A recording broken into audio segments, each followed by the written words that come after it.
Il PD ieri sera con la direzione regionale, con 58 favorevoli, 5 contrari e 1 astenuto, ha dato mandato al segretario di perfezionare questo tipo di proposta che era emersa, cioè di andare a, diciamo così, attuare questo indirizzo di convergenza sul nome di Giovanni Manildo.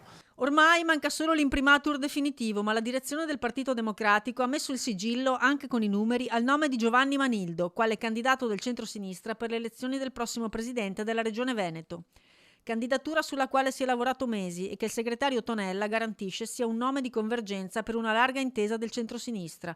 Nessuna bocciatura per la consigliera regionale Vanessa Camani, con la quale si continua a lavorare. La Vanessa è uno dei nomi che è emerso dalle consultazioni territoriali, è una proposta che è stata valutata e nel mandato del segretario e nel dispositivo che è stato votato ieri in direzione la proposta di Manildo ovviamente è la principale, ma ci sono anche altri nomi che verranno valutati. Ora non resta che presentare il candidato a tutto il tavolo della coalizione di centrosinistra e trovare l'intesa definitiva, nonostante qualche bocciatura al nome dell'ex sindaco di Treviso fosse già arrivata da Verona e da qualche circolo padovano.